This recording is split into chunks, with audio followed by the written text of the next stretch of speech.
hồ chi kissពាក្យនេះបើយើងស្ដាប់ទៅសំនៀងវាស្រដៀងទៅនឹងភាសាអង់គ្លេស Hotchkiss ប៉ុន្តែអត្ថន័យរបស់វាមិនមែនមានន័យថា Hotchkiss ទេ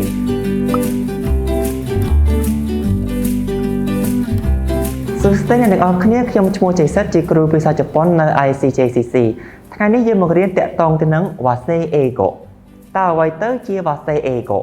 Wase Eigo គឺជាពាក្យទាំងឡាយណាដែលមានសំនៀងដូចទៅនឹងភាសាអង់គ្លេសប៉ុន្តែពាក្យទាំងនោះត្រូវបានបង្កើតឡើងនៅក្នុងប្រទេសជប៉ុនហើយក៏ត្រូវបានប្រើប្រាស់តែនៅក្នុងប្រទេសជប៉ុនតែប៉ុណ្ណោះជាទូទៅពាក្យទាំងអស់នោះគឺត្រូវបានសរសេរជាអក្សរ katakana ដូច្នេះយើងមកមើលទាំងអស់គ្នាពាក្យដំបូងគេអានថា Hotchkiss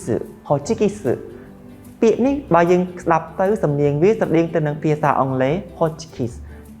ប៉ុន្តែអត្ថន័យរបស់វាមិនមែនមានន័យថា Hotchkiss ទេអត្ថន័យរបស់វាគឺសំដៅទៅលើប្រដាប់កັບដែលជាភាសាអង់គ្លេសគេហៅថា stapler យើងមកមើលពាក្យបន្តទៀត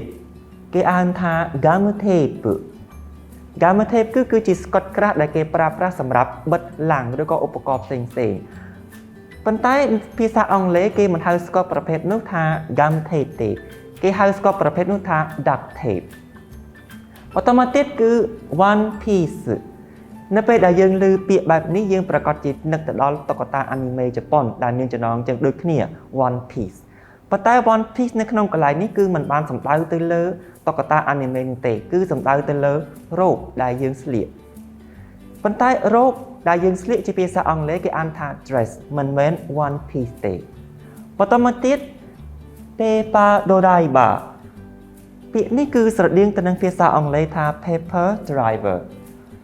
ពាក្យនេះគឺត្រូវបានប្រើប្រាស់តែនៅក្នុងប្រទេសជប៉ុនតែប៉ុណ្ណោះពាក្យនេះគឺមានអត្ថន័យសំដៅទៅលើអ្នកដែលគាត់ទទួលបាននៅបានបើកបរ license ប៉ុន្តែគាត់មិនមានឱកាសឬក៏គាត់មិនបើកបរជាក់ស្ដែងនោះទេនិងពាក្យចុងក្រោយ baby car